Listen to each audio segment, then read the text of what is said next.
नमस्ते। आपका सतोलॉजी के इस एपिसोड में बहुत बहुत स्वागत है। सतोलॉजी मतलब सत्य का विज्ञान, सत्य की पढ़ाई। उसके विपरीत है मिथोलॉजी, इसका मतलब झूठ, नकली, काल्पनिक उसकी पढ़ाई है, उसका विज्ञान। तो हमारे चैनल को देखिए इस और उसको पूरा लाइक, शेयर, सब्सक्राइब करिए, लोगों को भी बताइए। चलिए, अमेरिका में क्या चल रहा है।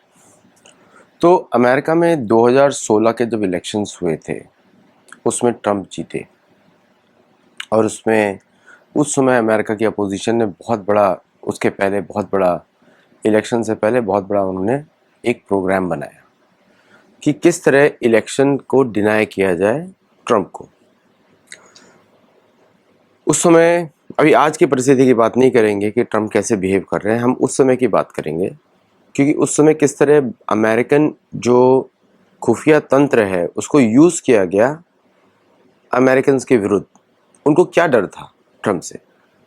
उनको ये डर था कि ट्रंप जो है लोगों के लिए ऐसी पॉलिसीज़ बनाएगा जिससे कि इंडस्ट्री जो का कंट्रोल है अमेरिकन के ऊपर वो कम हो जाएगा। जैसे फार्मास्यूटिकल है, क्योंकि यहाँ पे क्या होता है, यहाँ पे आपके स्वास्थ्य एक बिकाऊ आइटम है, आपका जीवन बिकाऊ है। मतलब मैं यहाँ पे रहता हूँ इसलिए इंश्योरेंस बेची जाती है कि आपकी लाइफ पे प्रीमियम आप दे रहे हैं, आप सिर्फ जी नहीं रहे हैं, आप प्रीमियम दे रहे हैं अपनी लाइफ पे। इसीलिए मैं भारत के अंदर इंश्योरेंस कंपनीज के आने का बहुत विरोध करता हूँ। उससे आप अपने जीवन को मतलब जीवन जीने के लिए आप प्रीमियम दे रहे हैं, ये है उसका। हर चीज़ इंश्योरेंस पे चलेगी तो हर चीज़ क्रेडिट पे चलेगी। मतलब आप किसी को फीस दे रहे हैं सिर्फ जीने के लिए, सांस लेने के लिए। हेल्थ केयर भी आपके लिए हेल्थ केयर भी जो है वो एक प्रिविलेज है। मतलब जो स्टेट है आपको, आपका जो स्वास्थ्य के ऊपर अगर आपको अच्छा रहना है तो आप उसके लिए पैसा दें, चाहे बीमारी हो या ना हो। जब आप प्रीमियम देते हैं तो इंश्योरेंस कंपनीज ये भी अश्योर करती हैं कि आप बीमार, वो लिखते तो हैं कि आप बीमार है कि नहीं है, पहले चेक करते हैं।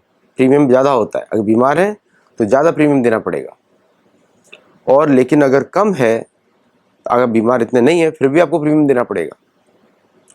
और जो हॉस्पिटल है उसका स्टाफ है, जो डॉक्टर्स हैं, उनको इंश्योरेंस कंपनीज की बात माननी पड़ेगी। तो इंश्योरेंस कंपनी मना कर सकती है, मैं इसका नहीं पैसा दूंगी, इसका पैसा देंगे, इसका पैसा देंगे, हम इसका नहीं देंगे, इंश्योरेंस कंपनी बोल सकती। और एग्जैक्टली ऐसे ही होता है कि बहुत सारे लोगों को हेल्थ कवरेज डिनाई कर दी जाती है इंश्योरेंस की वजह से। आप पैसा दे रहे हैं लेकिन पीछे से उनके रूल्स चल रहे हैं। इसीलिए ICD-10 कोड, ICD-11 कोड्स, और हर डिजीज़ को माइक्रो लेवल पे उसको प्लान किया गया। इसका इतना पैसा, इसका इतना पैसा, इसका इतना पैसा, इसका इतना पैसा। ओके, सब लोग बीमार नहीं पड़ते हैं, that's where insurance companies make profit. और अगर आप ज़्यादा बीमार पड़ते हैं तो इंश्योरेंस कंपनीज आपसे कवरेज हटा लेती हैं, समझे आप? ये बहुत बड़ा रैकेट होता है। तो भारत में इंश्योरेंस वाला कल्चर आना ही नहीं चाहिए। स्वास्थ्य सबका जन्म सिद्ध अधिकार है और उसको मेंटेन करने के लिए आयुर्वेद सबसे अच्छी सिस्टम है, उससे बेटर सिस्टम नहीं। मैं आयुर्वेद का पालन करता हूँ स्वयं अपने जीवन में। तो उस तरह की अनेक औषधियाँ होती हैं जिसको आप लेना चाहिए आपको, जो कि आपके स्वास्थ्य में आपका स्वास्थ्य वर्धन करेंगे।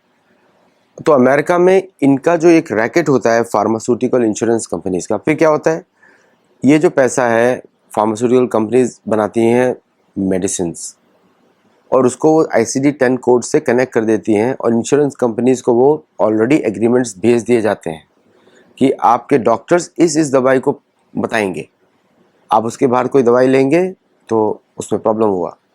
भारत ने बड़ा अच्छा काम किया, मॉलिक्यूल पे बात करा कि वो मॉलिक्यूल्स पे आप करेंगे तो आप कोई भी जेनेरिक ड्रग्स ले सकते हैं, सस्ती रहेंगी सबके लिए, बट नॉन ब्रांडेड मतलब उसी मॉलिक्यूल से बनाई हुई जेनेरिक ड्रग, मतलब इसका मतलब ये होता है कि ब्रांड नहीं है उसके ऊपर, सेम मेडिसिन है ना, और उसको देंगे तो उसका उपचार हो जाएगा। ये अमेरिका का हेल्थ केयर सिस्टम है। मुझे तो उसमें बहुत तकलीफ होती है, मतलब कि मैं उसको, मतलब धर्म की दृष्टि से देखें तो उसको समझ में नहीं आता है कि ये व्हाट इज दिस, क्या है ये। चलिए अब आते हैं कि ये अभी ट्रम्प की मुश्किलें क्यों बढ़ती जा रही हैं और कम भी होती जा रही हैं। पहले बताता हूँ किस तरह बढ़ रही है। जो एप्स्टीन फाइल करके जो एक ड्रामा है। पहली बात तो ये है कि ट्रम्प ने जो ट्रेड डील्स जो सारी अनाउंस करी हैं, इतनी बड़ी बड़ी ट्रेड डील्स, उसके ऊपर थोड़े महीनों में रिसर्च होगी, तब पता लगेगा कि इन ट्रेड डील्स की वजह से जो पेपर पे दिख रहा था 0 टैरिफ फॉर अमेरिकन एक्सपोर्टर्स, लेकिन अमेरिकन के ऊपर 19 से 20% खर्चा बढ़ चुका है। इस पे बात होगी। द इन्फ्लेशन और जब कॉस्ट ऑफ लिविंग जो है अमेरिकन के लिए ज़्यादा होने वाली है। जैसे उन्होंने अभी इंडोनेशिया के साथ डील साइन करी 19% की, दुनिया को बताया कि अमेरिकन एक्सपोर्टर्स को 0 टैरिफ देना पड़ेगा ऑन सर्टेन गुड्स। बोला कि 99% ऑफ द गुड्स, ऐसा बोला उन्होंने। But what about the 1%? मतलब 99% तो इंडोनेशिया यूज़ ही नहीं करता। 1% जो है, जो यूज़ करता है, उस पर टैरिफ लगाएगा इंडोनेशिया। और इंडोनेशिया के सारे प्रोडक्ट्स आप यूज़ करते हैं, तो उस पर 19% आप टैरिफ लगाएंगे, तो आपके लोगों को ज़्यादा देना पड़ेगा पैसा उसका। जापान ने $550 बिलियन इन्वेस्ट किया, लेकिन अमेरिका ने उसको क्या दिया? उससे क्या हुआ कि अमेरिका जो टोयोटा और जापानीज़ जो कंपनीज़ हैं, उनका जो टैरिफ है 25% से 15% आ गया, कम हो गया। तो टोयोटा कार सस्ती होंगी अमेरिका में। तो लोग Toyota, Honda, Japanese cars are wonderful cars, I love Japanese engines, तो उनके सारी कारें सस्ती होंगी अमेरिका में। उससे अमेरिकन जो कार मैन्युफैक्चरर्स हैं, उनकी मार्केट और भी जाएगी, समझे आप? लेकिन ये बताया नहीं गया। और $550 बिलियन का इन्वेस्टमेंट उसने इसलिए किया कि to create a better infrastructure for his own cars and other products. तो उसको आप देखिए इस तरह के $550 बिलियन का इन्वेस्टमेंट, और अगर सारी में निसान, टोयोटा, सुबरू और जो होंडा और भी बाकी अनेक अदर दूसरे ब्रांड्स भी हैं, इंजीनियरिंग ब्रांड्स भी हैं टोयोटा के, उन सबको ऐड कर दूं तो वो तो $550 बिलियन का रेवेन्यू बढ़ रहा है। तो जापान तो 1 साल में रिकवर कर लेगा $550 बिलियन। वो इन्वेस्टमेंट अपनी ही कंपनीज में कर रहा है, दूसरों की कंपनीज में नहीं कर रहा है। So you understanding what I am saying, कि ये जो डील्स हैं, ये सारी की सारी डील्स हैं, ये पहली बात तो कोई भी दो राष्ट्र अगर डील करेंगे तो थोड़ा सोच समझ के करेंगे, धमकी पत्रों पे नहीं होगा, थ्रेड लेटर्स पे नहीं होगा। तो ये सारे स्कैंडल्स निकलने वाले हैं, इसलिए ट्रम्प के जीवन और मुश्किल होगा इन ट्रेड डील्स के ऊपर। भारत के साथ ट्रेड डील लटका हुआ है क्योंकि भारत इंडोनेशिया नहीं है। भारत नहीं मानेगा एग्रीकल्चर और उस पर, इंडोनेशिया मान जाएगा। क्यों मान जाएगा? क्योंकि वो मुस्लिम देश है। मुस्लिम देश हमेशा नेगोशिएशन में मान जाते हैं दूसरों की बात। हिंदुओं के विरुद्ध काम करेंगे, लेकिन उनको पश्चिम से लगाव रहता है, तो वहाँ पे बिक जाते हैं। तो वहाँ पे कुछ ऐसे ही कुछ हुआ इंडोनेशिया में। वहाँ की मीडिया थोड़ी दिनों में एक्सपोज करेगी। इनफैक्ट जापानीज प्राइम मिनिस्टर ने तो रिज़ाइन किया कल, जापानीज मिनिस्टर ने रिज़ाइन किया कल, यस्टरडे। इंडोनेशिया में भी रिज़ाइन लोग करेंगे और बाकी जगह भी आप रिज़ाइन करेंगे। और यहाँ पे ट्रम्प की मुश्किलें जो एप्स्टीन फाइल की वजह से बढ़ती जा रही हैं, क्योंकि उनके लोग ही ट्रस्ट नहीं कर रहे हैं। एम्बेसडर ने भी रिज़ाइन किया नॉर्वे के, और बाकी एम्बेसडर्स रिज़ाइन कर रहे हैं कि जिन लोगों ने इन ट्रम्प को इतनी तरह सपोर्ट किया। इनफैक्ट ट्रम्प की जो खास एक सपोर्टर मानी जाती है, लूमर नाम है, लास्ट नाम, उसने तक बोल दिया कि एप्स्टीन फाइल जो है इनकी प्रेसिडेंसी खा जाएगी। और उनकी प्रेसिडेंसी इसलिए खा जाएगी क्योंकि लोगों का उनके ऊपर से विश्वास उठ चुका है और लोग डर रहे हैं कि अगर किसी ने मुंह खोला, जैसे अभी एक एप्स्टीन का जो लॉयर था, उसने सुसाइड कर लिया, उसके सारे प्रूफ थे, उसको मार दिया गया। अभी रिसेंटली ट्रम्प एक रैली में गए थे, वहाँ पे ट्रम्प और वो थे, वहाँ पे उन्होंने उसने फ़ोटो दिखाई एप्स्टीन के साथ ट्रम्प की, उसको वो आदमी को निकाल दिया गया मीटिंग से। क्या हुआ होगा उसके साथ पता नहीं। लेकिन जो पॉइंट मैं बता रहा हूँ कि ये जो इश्यूज़ हैं, ये जिस पे आपने इलेक्शन लड़े थे एप्स्टीन फाइल को एक्सपोज करने के लिए, इस एक इशू से आपकी पूरी क्रेडिबिलिटी खो गई। MTG मार्जोरी टेलर ग्रीन करके एक है, काफ़ी स्पष्ट बोलती हैं, काफ़ी उनको सुनिएगा आप, काफ़ी स्पष्ट बोलती हैं। उन्होंने जो है बिल्कुल स्पष्ट भाषा में बोला कि ये चलेगा नहीं। उन्होंने सपोर्ट भी नहीं किया, नो वोट किया हर जगह। तो वो ट्रम्प की नज़र में आ गए हैं, और तो उसमें आपको थोड़ी दिनों में कुछ प्रॉब्लम्स दिखाई देंगी। तो ये बहुत बड़ा खतरा है ट्रम्प की प्रेसिडेंसी को, शायद इससे वो निकल ना पाए। क्योंकि ये मेरे हिसाब से क्या करना चाहिए था, बोलना चाहिए था कि हाँ मुझसे गलती हुई है और यही मेरी गलती है, बोलना चाहिए था पब्लिक को। लेकिन आपने नहीं किया, उल्टा उसको दबाने की कोशिश करी। आपको लगा कि कौन क्या पूछ लेगा, लेकिन ऐसा नहीं चलता है क्योंकि लोगों के अंदर अविश्वास बैठ चुका है। दूसरा, आइस की जो रेड्स हैं और उसमें कुछ गलत लोगों को अरेस्ट किया गया, तो वो जो रेड्स हैं उस पर भी ट्रम्प को क्वेश्चन किया जाएगा बाय लॉयर्स और also majority of the American population जो इमिग्रेंट है, जिसमें गोरे भी हैं, काले भी हैं, ब्राउन भी हैं, मैक्सिकन भी हैं।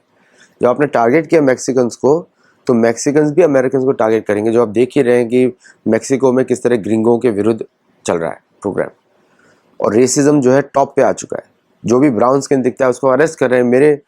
मेरी टीम के लोग बता रहे हैं मुझे LA से कि उनके दोस्तों को अरेस्ट कर लिया, किसी किसान जो कि सिटीजन थे उनको भी अरेस्ट कर लिया। तो ये खा जाएगा इनकी प्रेसिडेंसी को, ये दो इश्यूज। तीसरा जो इनके प्रेसिडेंसी को खतरा है वो है दुश्मनी लेना अपने दोस्त देशों से, जो भारत जैसे दोस्त हैं, जो उनको, क्योंकि भारत तो दोस्त ही मानता है। आप अगर स्क्रीन पे बोलते हैं मोदी फ्रेंड, ये फ्रेंड, तो भारत बिलीव करता है यस आपने दोस्त बोला मुझे। भारतीयों के लिए बहुत इंपॉर्टेंट बात है किसी को दोस्त बोलना, भाई बोलना। मतलब अगर आप किसी को भारतीय को बोलते हैं तो उसको आपको बिलीव करना पड़ेगा कि यस आपने शब्दों निकाल, अपने मुख से शब्द निकाले तो वो उसको आपको निभाना पड़ेगा। किसी को बहन बोला है तो निभाना पड़ेगा। लेकिन अमेरिकन का ऐसा नहीं है, वो छोटी टॉक होती है उनकी, स्मॉल टॉक बोलते हैं। वो बोलेंगे उसका कोई मतलब नहीं है उनको, वो तो सिर्फ आपको इम्प्रेस करने के लिए बोल रहे हैं। भारत में वो कल्चर नहीं है, ट्रम्प को ये पता नहीं है। और ट्रम्प के एक्शन देखे जा रहे हैं, जी इंजन, G404, G414, सब पे एक्शंस देखे जा रहे हैं। तो भारत भी स्टेप्स ले रहा है साफरान को चूज के MCA के लिए। ये तो भारत इनसे निकलवा के रहेगा।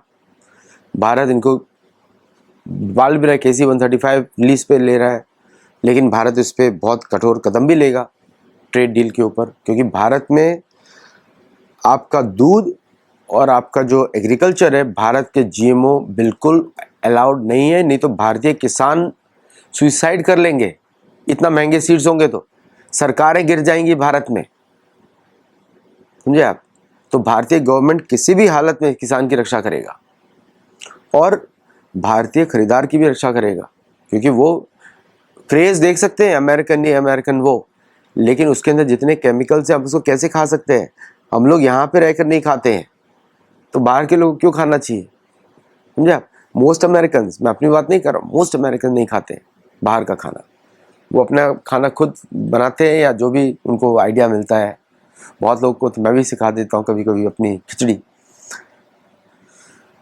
चलिए लास्ट पॉइंट पे आते हैं कि DNA, अब जिस रिपोर्ट से ट्रम्प को थोड़ा फायदा होगा, जिससे कि जो अभी तुलसी गबार्ड जी ने रिलीज किया है रशियन होक्स, उसमें ओबामा का डायरेक्ट एक्शन दिखता है। 2016 का जो इंटेल असेसमेंट था उसने क्रिएट किया था कि 2016 के इलेक्शन से पहले कि रशिया ने मना किया था, पुतिन भी हंस दिया था। पुतिन को पूछा था आप इलेक्शन में इंटरफेयर कर रहे हैं, बोलते हम लोग इंटरफेयर नहीं कर रहे हैं, अपने लोगों से पूछिए। उन्होंने बोला था अपने लोगों से पूछिए। तो इस सारा का सारा ओबामा ने क्रिएट किया था, ऑर्डर्स दिए थे रिपोर्ट्स को। अच्छा, रिपोर्ट्स बोलती हैं, तुलसी गबार्ड जी बताती हैं कि उन्होंने तो अपने ट्विटर पे डाला है, तो DNI Tulsi Gabbard you follow then you, उनको आपको मिल जाएगा। वो बोलती हैं कि there is no Russian threat, DHS official बोल रहे हैं नो रशियन थ्रेट। बोलते हैं कि रशियंस ने ऐसा कुछ भी इंटरफेयर नहीं किया हमारे इधर। फिर बाकी वो देखते हैं कि ओबामा बोल रहे हैं ओपनली कि उसको रिपोर्ट्स वापस लेकर आओ। तो सीक्रेट व्हाइट हाउस मीटिंग में बोल रहे हैं को, तो उस ODNI बोल रहे हैं कि नेशनल सिक्योरिटी काउंसिल का मीटिंग है जहाँ पे सूजन राइस और बहुत सारे रिप्रेजेंटेटिव्स हैं, वो जॉन ब्रेनन, ये सब लोग बोल रहे हैं कि you have to create a research जिससे कि हमको पता लगे कि यहाँ पे हैक है कि नहीं, इलेक्शन इंटरफेरेंस है कि नहीं है। और मीडिया के जो अलाइज ने उसको फैला दिया कि रशिया ने अटेम्प्ट किया है अमेरिकन इलेक्शंस में इंटरफेयर करने के लिए। भाई अमेरिका तो सब देशों के इलेक्शन में इंटरफेयर करता है, अमेरिका डायरेक्टली नहीं करता। अभी नॉर्वे के थ्रू कर रहा है बिहार इलेक्शन में प्रशांत किशोर के साथ। अभी उसका पता नहीं है कि फैक्ट है कि नहीं है, बट ऐसा लगता है कि क्यों मिल रहा है नॉर्वे का ऑफिशियल एम्बेसडर प्रशांत किशोर के साथ। वो तो अभी कुछ पोजीशन है ही नहीं उनकी, राइट। तो ये तो, और नॉर्वे के थ्रू ही काम करते हैं, नॉर्वे के थ्रू ही, दूसरे देशों के थ्रू ही काम किया जाता है, कोई इंटेलिजेंस एजेंसी डायरेक्टली काम नहीं करेगी। और उसके बाद तो कोई नॉर्वे में ऑफिस होगा, उसने क्रिएट किया है, या एम्बेसडर जाके मिले। तो सीआईए के कंक्लूजन से, अभी सीआईए का काम अमेरिका में बाहर की तरफ होता, अंदर की तरफ नहीं होता। तो बाहर से उसने क्या इंटेलिजेंस क्रिएट किया जो कि पहले वो रिजेक्ट कर चुका है। सो ये सब मीडिया को फैलाया गया। इंटेलिजेंस ऑफिशियल, इंटेलिजेंस का काम होता है बाहर के लोगों का इंटेलिजेंस। इंटरनल इंटेलिजेंस के लिए डीएचएस रहता है, जैसे भारत की होम मिनिस्ट्री है, भारत के लिए इंटेलिजेंस ब्यूरो है। और ओबामा ने भी इस पर पब्लिश किया। तो ये पूरा कॉन्स्पिरेसी था एट द टॉप लेवल। तो ये रिपोर्ट उनको हेल्प कर सकती है, लेकिन जो रिपोर्ट उनको हेल्प नहीं करेगी वो ये है भारत के साथ दुश्मनी। भारत के साथ दुश्मनी ट्रंप को डुबा देगी। अगर भारत का कर्म है, जिस कंट्री ने भारत के विरुद्ध काम किया वो कंट्री एग्जिस्ट होना बंद हो जाती है। ये एक पाकिस्तान का आप हालत देख रहे हैं, चीन का हालत देख रहे हैं, बांग्लादेश का हालत आप देखेंगे अभी थोड़े दिनों में, है ना। और उसके पहले यूके का हालत देखिए। और जो ट्रेड डील्स हो रहे हैं अभी यूके के साथ ट्रेड डील जो अमेरिका की, वो सबसे फनी है। मतलब कि रोल्स रॉयस और British companies can sell into America and American can sell there at equal 10%। उसमें तो खा जाएंगी ब्रिटिश कंपनीज। कैसे खाएंगी मैं बताता हूँ। ब्रिटिश कंपनीज, एक तो ब्रिटिश इंग्लिश का एक फैसिनेशन है अमेरिका में, दूसरा ब्रिटिश इंजन्स, रोल्स रॉयस उनके इंजन्स हैं, और जो उनके, और अमेरिकन को कार बेचने का उधर मौका मिलेगा ब्रिटेन में, और ब्रिटेन में तो कार इंडस्ट्री है नहीं। लेकिन जो एयरक्राफ्ट इंजन्स हैं, मरीन इंजन्स हैं, वहाँ पे Britain are very good, considered very good. उनका reliability is higher than American engines. तो उनका सेल्स बढ़ने वाला है। More jobs will be created in UK. जब ये लोग जॉब की बात करते हैं तो एंग्लो सैक्सन जॉब्स की बात करते हैं, सबकी नहीं, क्योंकि पोजीशन से वही लोग रहते हैं। लेकिन अमेरिका को उससे नेट फ़ायदा नहीं है। अमेरिका को फ़ायदा होता कि वो अमेरिकन इंजन यूके में जाके बेचे, तब वहाँ पे होता। तो वहाँ पे लॉस डील है, और बाकी सारी डील्स लॉस मेकिंग डील्स हैं, जिसमें अमेरिकन विल पे मोर। क्योंकि एक आदत बनी हुई है कि we have the means to pay, we are rich country. एक बात ये मान सकता है। अब हम बात करते हैं कि इससे क्या असर पड़ेगा अमेरिका के प्रेसिडेंट ट्रंप की सरकार को। देखिए, इसका मिक्स्ड रिएक्शन रहेगा, लेकिन ओवरऑल मीडिया में आप देखेंगे कि बहुत ज़्यादा प्रेशर पड़ेगा एप्स्टीन फाइल्स की वजह से, बहुत ज़्यादा, इतना ज़्यादा फ़र्क पड़ेगा कि यू विल बी, मतलब कि वो चैन की नींद नहीं सो सकते। ये आउटकम मुझे साफ साफ दिखता है। चलिए, इतना ही अपडेट है इसके लिए, आज के लिए। और भारत का तो आप जानते ही हैं कि भारत में क्या क्या चल रहा है। And thank you for watching. Do like, share, subscribe, और हमारे चैनल के साथ जुड़िए। हमारे गुरुकुल में ज़रूर जुड़िए, टेलीग्राम चैनल पे चलता है, और ऑफलाइन क्लासेस या इन पर्सन क्लासेस होती हैं सैन डिएगो में। और भी हम चाहते हैं कि जगह जगह विश्व में गुरुकुल खुले, अमेरिका में खुले। So do connect with us, learn, think, और गुरुकुल अपने घर से चलाएं। नमस्कार, जय जगन्नाथ।